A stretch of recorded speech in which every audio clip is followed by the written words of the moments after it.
Here is a quick little intro, and then I'll pass it to Annie. As we all know, the Superior Hiking Trail is a rugged footpath and resource for everyone where individuals discover, learn, and connect with nature, themselves, and each other. Today, we're going to be joined by Annie Nelson, the Superior Hiking Trail Association's Development and Communication Director, for a forum to hear more about what the SHTA is up to and how all of us can get more involved. So with that, please give a round of applause for Annie. There you go. Thank you so much, Brett and UUC Adult Forum for inviting me to speak with you today and do my favorite thing, which is talk about the trail with other people who love the trail or are new to the trail.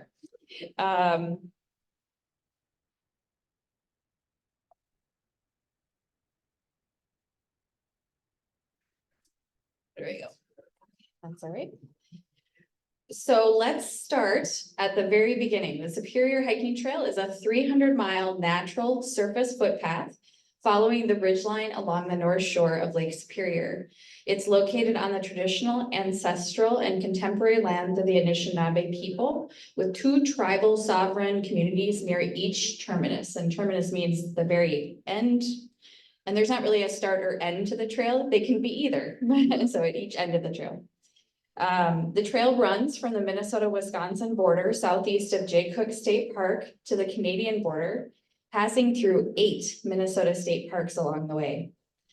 The trail is characterized by ascents to rocky outcroppings and cliffs as high as 800 feet above sea level, and descents into numerous river and creek valleys, and of course, the shores of Lake Superior. The Superior Hiking Trail is managed and maintained by a nonprofit called the Superior Hiking Trail Association, which is member-supported and volunteer-powered. One of the most important aspects of our work is managing more than 200 relationships with landowners and managers, both public and private.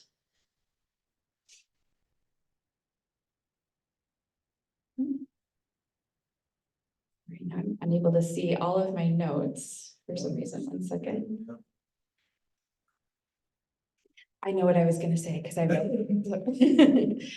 Last year, really exciting, for the first time, one of the most common questions we get is how many people are using the trail? And the honest answer before now is we really don't know. But yes, thanks to some funding, last year we were able to complete a pretty intensive study of the trail using various techniques, from those trail counters that you see on trees to doing what we call the intercept surveys with people using the trail. And now we know that every season, although I don't think there's really a single trail season, people are on the trail all year round, but the most popular months to hike the trail are May through November. And that was when we did our trail user count. And now we know that the trail sees about 400,000 visits. Not necessarily individual trail users, but 400,000 visits a season. Yeah, it was. So the association was established in 1986. We are a small but mighty nonprofit dedicated to the construction, maintenance, management, and promotion of the Superior Hiking Trail. Our association is honored to serve as stewards and promoters of this North Shore treasure. And then I always like to introduce myself a little bit more as well, and provide a little information about who I am and what my experience is with the Superior Hiking Trail. As Brett mentioned, I'm our development and communications director, and really what that means is I get to tell the trail's amazing stories and raise the funds that we need to take care of it. So I've been on staff for 2 years. But prior to that, I've been a pretty long time member of the trail community as well, being fortunate enough to through hike the trail twice, which means I completed the entire 300 miles. Thank you. No, I've only gone northbound so far. So someday I will hike it southbound. And my dream is also to do a winter hike someday. Winter through hike. That's much more intensive. So yes. Well, yes. 5 months? Is that what they estimate? Oh, that was, sorry, that's some of kind of my additional background, which I forgot to mention, which is I've completed 2 through hikes of the trail. I also did a 5-month 1,500-mile backpacking trip on the North Country Trail, which has a relationship with the Superior Hiking Trail too. It runs all the way from Vermont to North Dakota and includes the Superior Hiking Trail forms 300 miles of its 5,000-mile route. So technically, when you're on the SHT, you're also hiking on America's longest national scenic trail. It's in the same family as like the Appalachian Trail and the Pacific Crest Trail. So I was lucky to do 5 months on the NCT. Yes.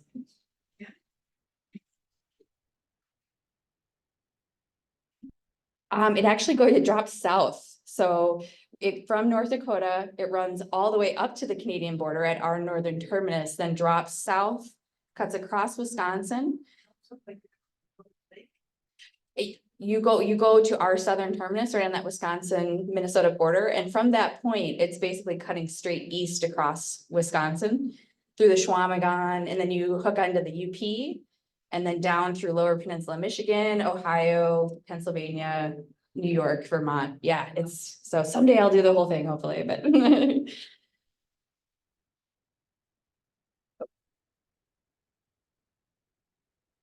So the most important thing to know about the trail is that it is stunningly beautiful. Chris Larson, Executive Director of the Minnesota Land Trust, recently provided an eloquent summary of the benefits of time spent on the trail as the foreword to our 9th edition guidebook. The Superior Hiking Trail is much more than a footpath. It is a gateway to peace and inspiration for those who experience its rugged beauty. And whether it's just a few quiet hours or a long through hike, spending time on the trail can awaken a conservation ethic within us, sending us home with a new sense of purpose to care for the natural world around us, no matter where we live.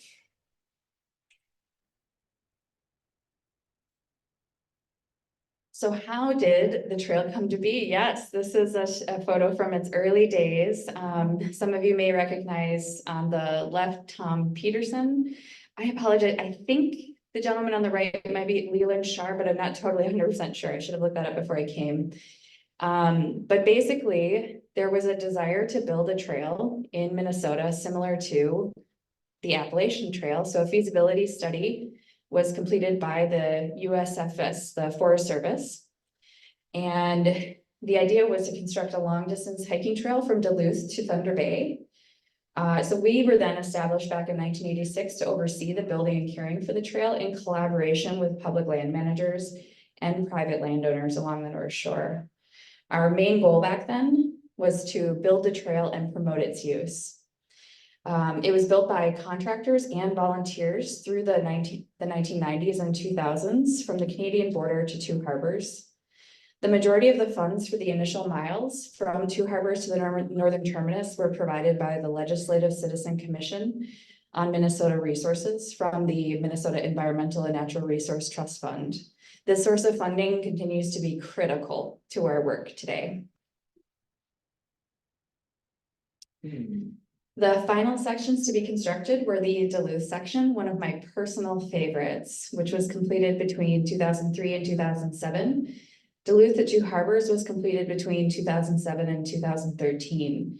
And the final segment to the Minnesota-Wisconsin state line, where I'm pictured here shouting in joy, was constructed between 2014 and 2017. So really the trail was not finished until just 7 years ago.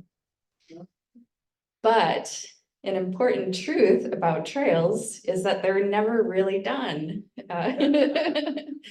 From beavers flooding the trail to increased user impacts to landowner changes, the Superior Hiking Trail Association works continuously to maintain, protect, and keep our much-loved trail what it is today.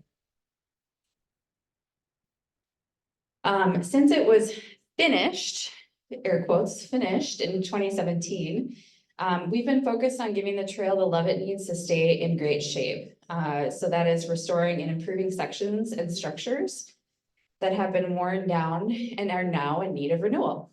So pictured here is an example, the Sawmill Creek Boardwalk, which is the longest on the trail, and it's really cool running on top of a beaver dam, a natural beaver dam. that started to fail, and that's what you see on the left side. And so we recently replaced it with the new boardwalk on the right side. It's right up by, if you're familiar with section 13 near Finland, Minnesota. Yeah, it's a really wonderful part of the trail. The trail has grown in visitorship over the years as hiking, backpacking, and trail running have become more popular. And we discussed, we were seeing about 400,000 uses between May and November now, and we're sure tens of thousands of visitors each year, which means there's a lot of demand for maintenance and upkeep to keep the trail safe and enjoyable.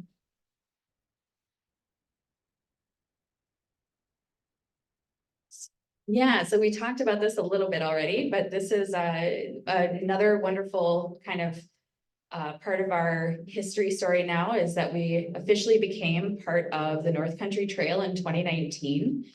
And in an act of legislation called the Arrowhead Reroute. So like I said before, this means when you're on the Superior Hiking Trail, you're also on America's longest trail. Yes, yes, it is. Longest footpath, I should say. I don't know, there might be longer bike trail routes, yeah, but. So the association is behind the scenes persistently working to improve the experience of those who use the trail, while also respecting the various goals and needs of those who care for the land. Our small staff of 7 works hard, but really it is the combined efforts of the volunteers, staff, board, agency partners, landowners, and donors who make up the association.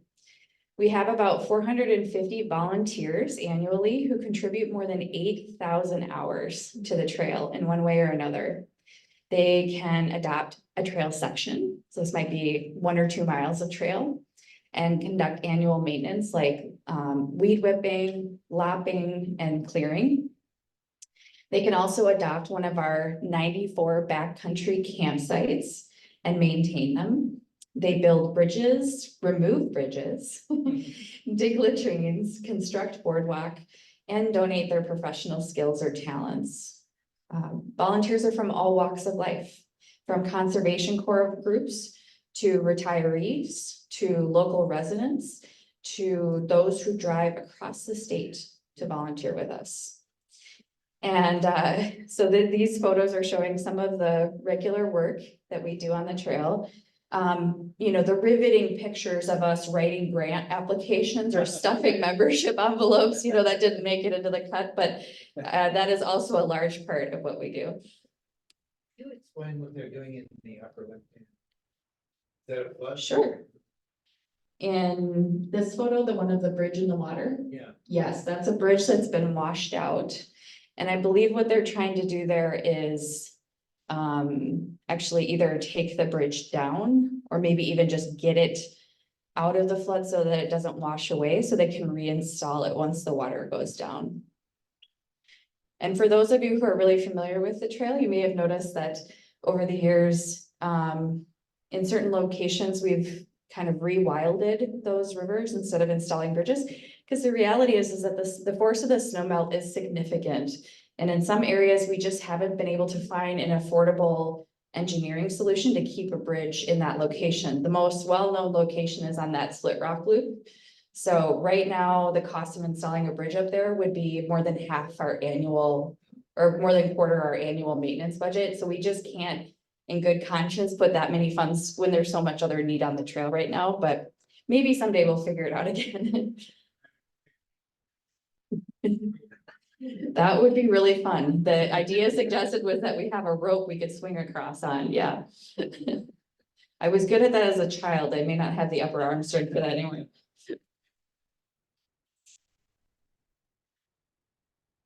So though we're a small organization, and because we're a small organization, in order to make sure we have the positive impacts we want out there on the trail, we have a strategic plan that focuses on 5 core areas of work. This is trail protection, ensuring the trail is available now and for future generations to enjoy. Sustainable trail building and maintenance, aligning with best practices to ensure the most resilient and sustainable trail. which also protects the adjacent land and waters. A lot of if a trail is eroding a lot, it's also negatively impacting the environment around it. Which is also why in the city of Duluth here, we do have that period in the spring and the fall during the thaw where we ask people not to use the trail. Because those natural surface trails are especially vulnerable to damage during those times, which causes additional erosion and additional negative impacts on the environment around it. We're also focused on education and engagement, helping users navigate the trail and have a positive experience. Of course, financial sustainability, that's my main job. Making sure we have the resources we need to keep everything intact for future generations. And then diversity, equity, and inclusion, making the trail and its community welcoming and inclusive for all. The trail is also a community of people, dreamers, through hikers, volunteers, area business owners, day hikers, trail runners, birders, saunterers, people who use it every day to walk their dog, and people who fly across the country for an annual family trip. And everyone seems to have a trail story or 2 or 20, which we love to hear. And the experiences that happen on the trail are really magical. They are also highly orchestrated by those who work behind the scenes to ensure that this recreational treasure is available and accessible to all who want to enjoy it. Okay, so now let's review the many ways people enjoy using the trail to hopefully help you find the way that you would prefer, or the one that appeals the most to you. The absolutely most common, getting the next generation out there. The most common way to use the trail is day hiking. Another really interesting result of our master plan surveying of the trail is that about 85% of the people using the trail are day hiking. And they're traveling a distance of 3 miles or less. That's the day. No, anybody, a day hike can be any length. It's just that the folks we talk to, their most common distance day hikers are doing is 3 miles or less. So day hiking can really include, I never cease to be amazed in all the ways that people are using the trail and connecting with nature out there, from, photographers to foragers to plein air artists. I mean, there's all sorts of interesting ways people are enjoying the trail and connecting with nature out there. Another very popular use of the trail is for running. This one is getting more and more popular. The trail also hosts several marathon and ultra marathon distance races, and ultra marathon just means it's longer than a marathon. So they can be anywhere between 26.3 miles, I guess, at 100 or more. The longest one on our trail is 100 miles and happens in the fall. It's called the Superior Fall Races. Yeah. I believe it is, yes. And this is also one of our former board members. So trail running, it can be a day hike, but as with that event in the fall, it can also be overnight. And last summer, in fact, we had a gentleman named Alan Chapman. Did you attend our webinar about it? Or he did something called set a fastest known time record, and that's when these ultra marathoners go out and run the entire 300 miles straight. And they will then overnight camp and kind of do backpacking practices as well. So it can be a day hike or a multi-night. And then backpacking. I think this is the use that most people think of. Let's get that little guy. And what this just means is that you're hiking and camping on the trail overnight. And trips can range from a single night or spending more than a month on the trail, completing the entire thing, which is called a through hike.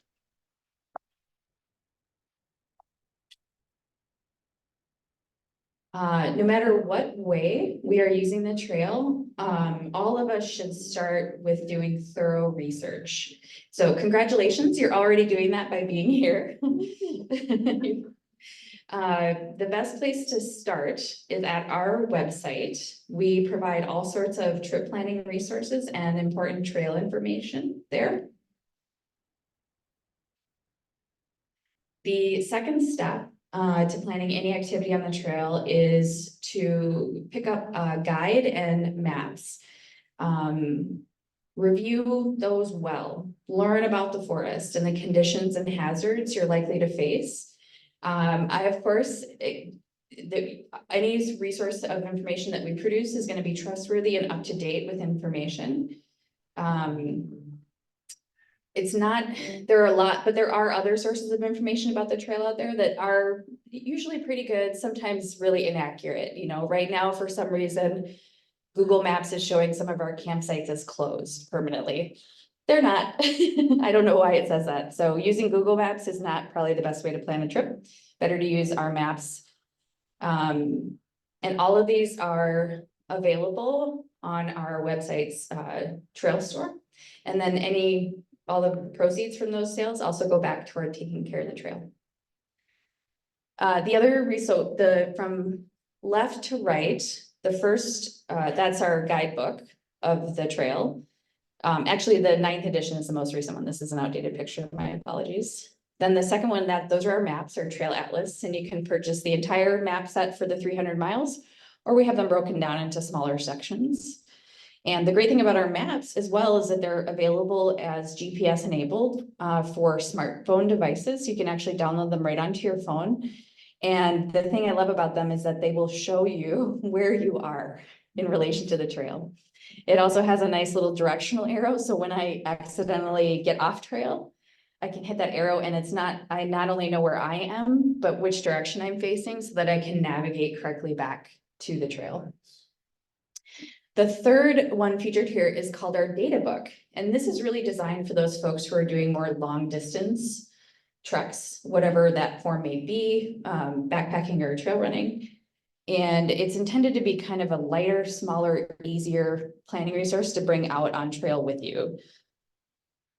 And then the last one is a guide that I wrote to help people who want to go through hike the trail specifically, because that does involve some extra logistics. You need to be able to get into town. You can't carry, most people can't carry unless you're an ultra runner like Alan doing the trail in 5 days.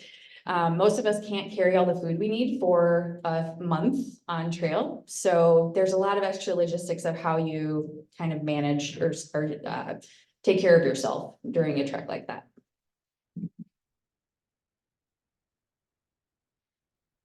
And then on our website, the trail is broken down into 6 different sections.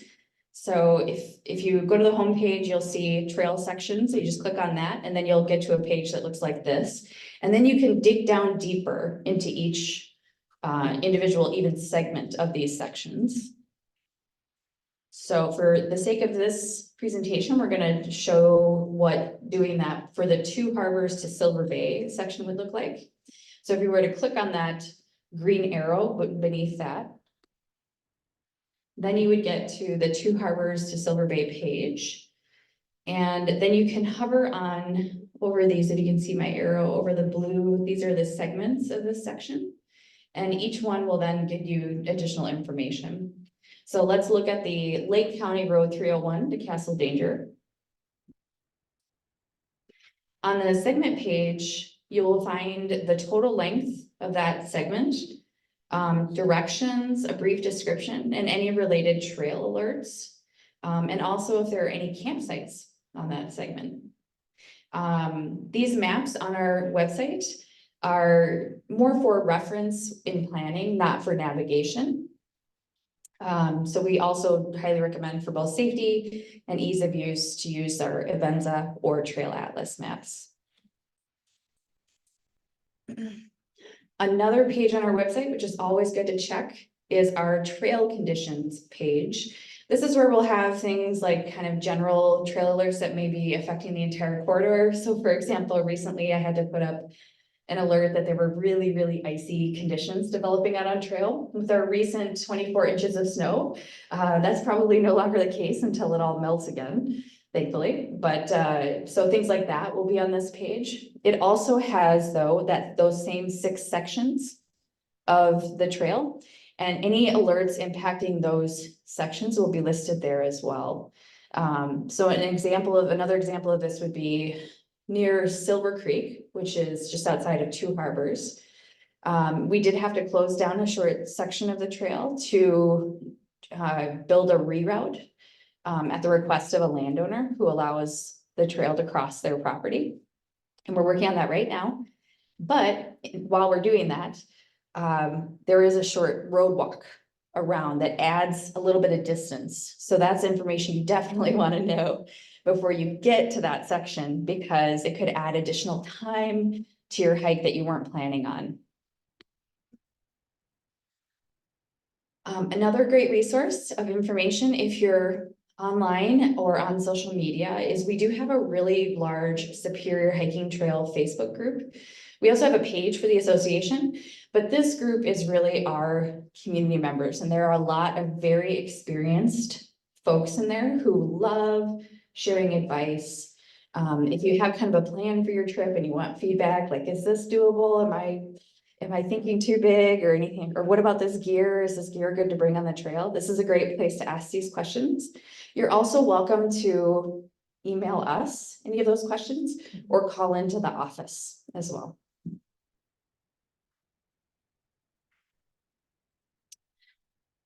There are several shuttle services that serve the trail. All of these are private businesses independent from the association. We do not provide shuttle servicing or service for the trail, but there are several and they're wonderful. And a lot of people use them, from, you know, people who are through hiking the trail to just doing a day hike and you want to be dropped off at your starting point and hike back to your car. That's the way I always recommend to do it. Get shuttled to your starting point, hike back to your car, because it reduces the stress of trying to hike to meet a shuttle that's coming at a specific time. I sometimes, even with all my experience, have a really hard time predicting how fast I'm gonna move that day. It really depends on a lot of things. It's not consistent always. Also, with the terrain on the trail, it's a very rugged trail. Sometimes if there's a lot of elevation change, you're gonna go slower than you thought. So this way you don't have to worry about it. Just bring a headlamp. All right, and then let's transition into giving you an idea of what using the trail is like.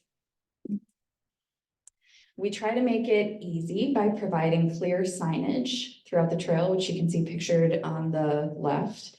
On the previous slide, we also use blue blazes periodically to mark the main corridor. So that's one term we use to describe the trail. The main corridor is about 300 miles. But actually, the total mileage of the trail is about 341 miles, give or take, because we have a lot of spur trails. We call them spur trails. So they're access trails coming up from trailheads or waysides, things like that. And so those spur trails will always be marked with white blazes instead. That's how you tell the difference. So we also have more than 60 trailhead parking areas where you can start your adventure. Each of them will have a sign like the one pictured here on the right. Many allow overnight parking for backpacking trips, though our guide lists, there are some, like most of the ones in the city of Duluth, for example, don't allow overnight parking. So it's always good to double check. And we do have some access points within state park boundaries. And for those, you do need either a day pass or a seasonal parking pass, state park pass, to leave a vehicle there. And then what the rangers like you to do when you're going to park in the state park, just so they know that you're not a lost hiker, is to check in with them at the park office and let them know that you're leaving a vehicle there to go hike the Superior Hiking Trail. And most of them have a process where they have you write down your license plate and your phone number, and then they'll direct you to park in a certain area. So we try to make it easy to follow the trail, but the trail itself can be very hard, very physically challenging. There are more than 41,000 feet of elevation change over the course of its 300 miles. And this photo demonstrates just how rugged it can be. And while the trail is really well marked and maintained, and there are many very easy to use GPS tools now, even on our cell phones, to help us navigate. I'm a firm believer that every person who uses the trail should have really strong map reading skills and at least the ability to use a compass to help you find which direction you're going. You may not need to take a bearing on the trail because it's very well marked, but just in case that, our cell phones run out of battery, especially if it's cold, and things like that can happen. So we always want to have those old standby map and compass to help us navigate. The trail, I always say that the trail is a great one to do a first through hike because of this awesome balance it strikes between offering a really true wilderness backcountry feel, yet passing by many of our wonderful North Shore communities, very close to them, usually within a couple of miles. And so if you're doing a longer hike, for example, and you have an emergency or you have a medical need, it's pretty easy to get yourself off trail and go get help. But even with that, every backcountry trip involves some risk for which we should be prepared. Cell phone service is not dependable on the trail. We get that question a lot. Am I going to have cell service at this location? There's no way for us to know. Every cell service provider is different. And some people do find themselves having pretty good service out there, especially on the high spots. So if you ever do find yourself in an emergency, and you want to try to get a call out, just get to the highest spot you can. Also, text messages tend to go through easier than calls do. So that's another trick. But if you really want to ensure that you're going to be able to communicate, you can rent or invest in something like pictured here on the left, which is a satellite communicator. And you don't need a cell signal to use these. They use satellites going around up in the sky. So they do take longer to work, usually 20 minutes between messages, but you will be able to reach emergency responders this way. The things that make the trail beautiful can also make it a little hazardous. So those amazing vista points that the trail is famous for are also very high drop-offs. So there are just certain risks. There's also, we're going out into nature. There are going to be things that sting us and bite us. It's just the reality. There will be bees and hornets around the trail and things like that. One thing I love about the trail, having experience both with dispersed, which means there's no campsite, you just follow the forest rules for camping. And our trail is that we have 94 free campsites. They're generally spaced like 3 to 10 miles at the most apart. So they're designed to be able to be used daily as you're working your way down the trail. They are shared, so there's no reservations or permits needed.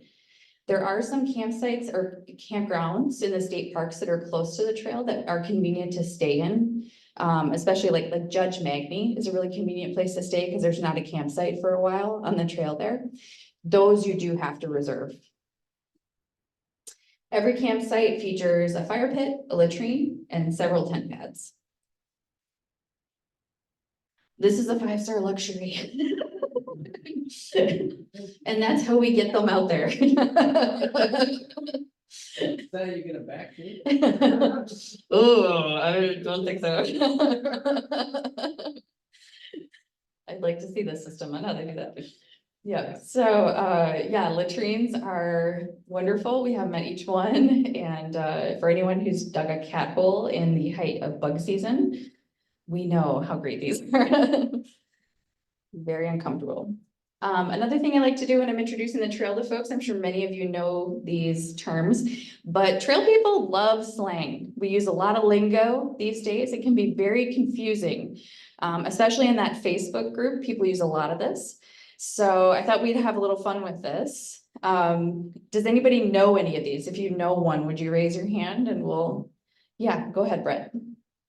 All right, and then I'll use the mic because I know we've had a request for our online people. Yeah. Is Nobo and Sobo northbound and southbound? Correct. So, Yes. yeah, we have. I'm pretty sure 0 day means it's a rest day.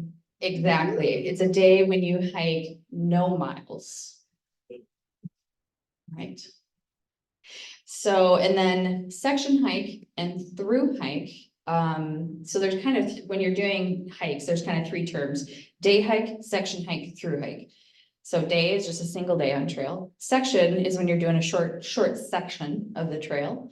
It can be 2 days to whatever, 14 days, but you're not completing the whole thing. Through hike is doing the whole thing. HYOH. This is a hiking philosophy as well. It's like our ethos.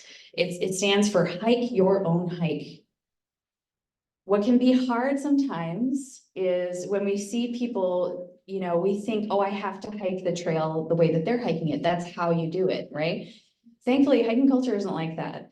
It's about discovering what works best for you and how you most enjoy the trail. So some people love to go out there and they love to do 25 miles or 30 miles, and to them it's a very physical experience, and that's how they feel the best out on trail. Myself, if I could hike 4 to 8 miles and just kind of lollygag my way down the trail, taking breaks and drinking coffee every 25 minutes, that's when I'm the most happy, right?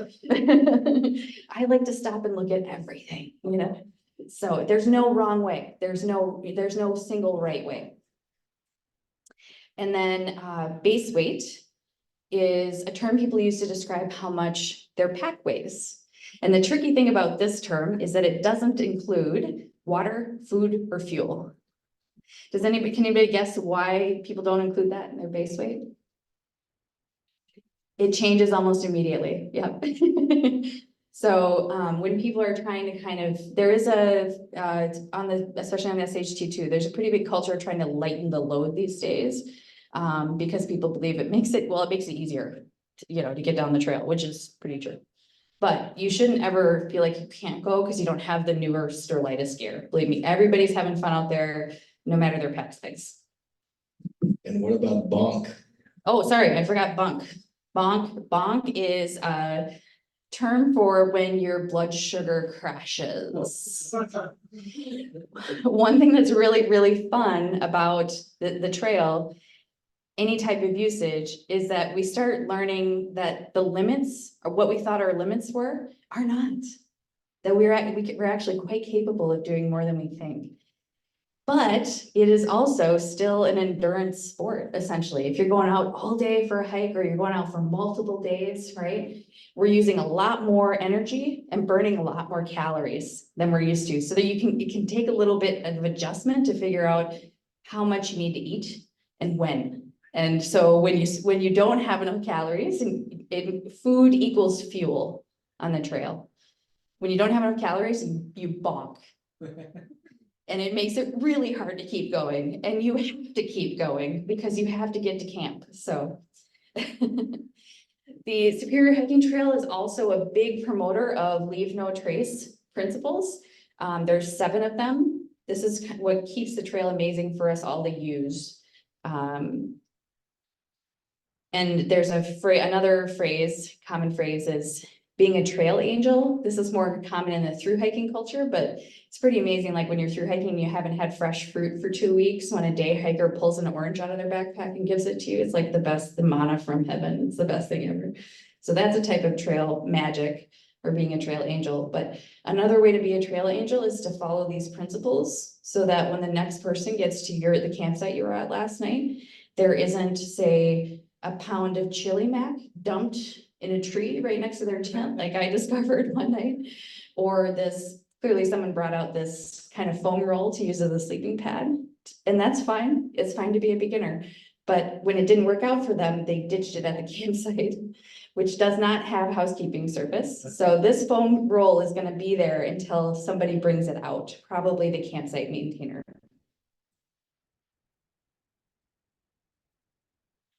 Another way that leave no trace principles impact the trail is it's really important to follow the use guidelines that we have in place, and all of the signage where we're asking you to do things. And the reason for that is one of the most critical things the association does is manage relationships with 200 different types of landowners. So think about that. 300 miles of trail, 200 different landowners, and that can be private landowners, state land, county land, all sorts of different ones, right? And they all have kind of different expectations for how their land is used. So when you see signs that say private property, please stay on the trail, it's not just that that's just kind of the law, it's because that is gonna help protect the trail on that property. We're being given a gift of access. If we don't respect what that landowner has asked us to do, we could lose access, which has happened before with that gooseberry reroute, if you're familiar with that. And it took us years and hundreds of thousands of dollars to fix that. So this is really important. All right, and finally, how to get involved. Well, if you want to start hiking and you'd like to do it with some support and guidance from us, we offer guided hikes. You can go to the association website, I think actually, or you can contact our volunteer coordinator who runs those. Her name is Barbara. We also have, if you want kind of suggestions for places to start hiking, we have every year something we call the Hike 50 Challenge. And on that page, there's a list of suggested hikes. And so for anybody who snowshoes, hikes, runs, backpacks, however you want to complete them, 50 miles, you earn an annual patch and it changes every year. So they're kind of collectible. And then the final fun challenge to do is our end-to-ender program. So this is where we recognize people who have completed the entire trail. You can do it in one trip. You can do it over decades, which people have done. If you would like to help take care of the trail, there's a lot of different ways. You can become an adopter. We have basically volunteer opportunities going on all the time. And I will do a special pitch for Duluth.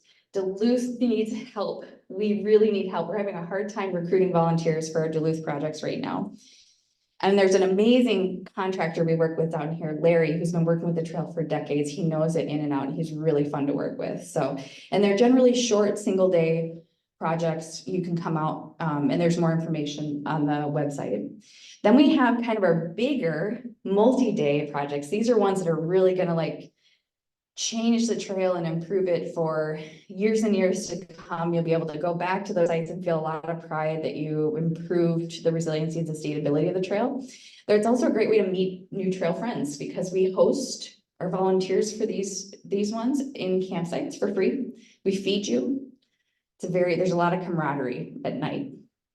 And then we do clearing trips in spring and fall too. And this is where winter brings down a bunch of trees and debris and tries to choke the trail and block it. And these are the trips where we go out. We have 21 sawyers now, which is what we call people who use chainsaws, require special training. But the sawyers then bring out crews of what are called swampers. I don't know why they're called that, honestly, but that's what we call them. And those are the folks that when they cut down the trees, then there's these little chunks of the tree and the swampers then clear them from the trail, or it might be lopping brush. But basically it's just getting the corridor clear and ready to hike for the rest of the season. All right. I think we have a few questions in the chat on Zoom. We can start there, but I'd love to trade back and forth if you guys have questions as well. I've been keeping up pretty well with the chat. The only one we have here is from Ron. He asked about downloading trail maps from the phone, and I directed him to the website. Is there instructions there, or is there anything else that you would recommend for downloading those maps on your phone? Yeah, the first step to downloading the digital maps is actually to download the Avenza app.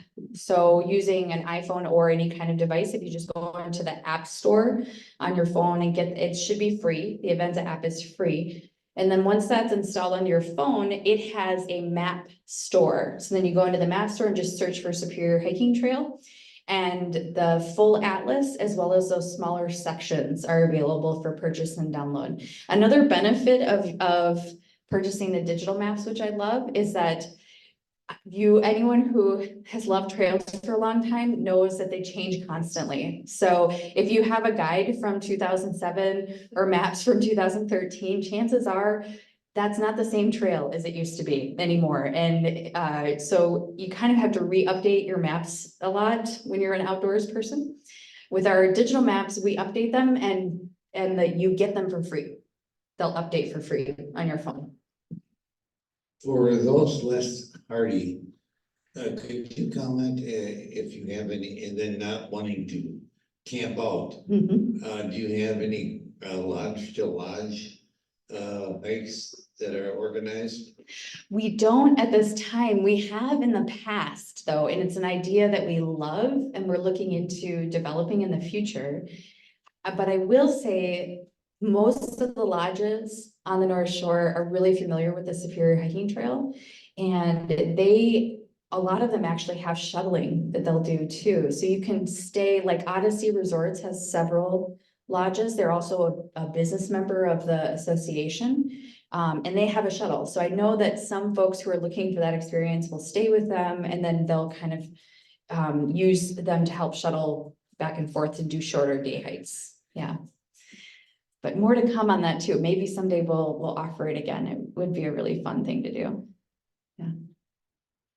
If we have special skills, such as chainsaw, competency, how do we go through, with the organization to get cleared to work with the crews using those kinds of pieces of equipment? Thank you so much for asking. Yes, the best way would go to our website or just email volunteer@superiorhiking.org. And over on the table there behind Brett right now, I have left some of our newsletter, or so the latest trail news, if any, free to take if you want. And then there are little cards that have the information about how to get involved, either as a volunteer or a donor or a member. Yeah. I think we're all cut up online, so go for it. The places I see the signs usually are in either Bagley or Hartley, and those are both, their own entities. Do they provide volunteers for their sections, or, because you said Lewis is having trouble, but it seemed like a number of the sections are already related to some other entity. No, I think we provide volunteers to maintain our trail because they have their own trails in those systems as well. Yeah. So we do all the maintaining for our sections in those, yeah.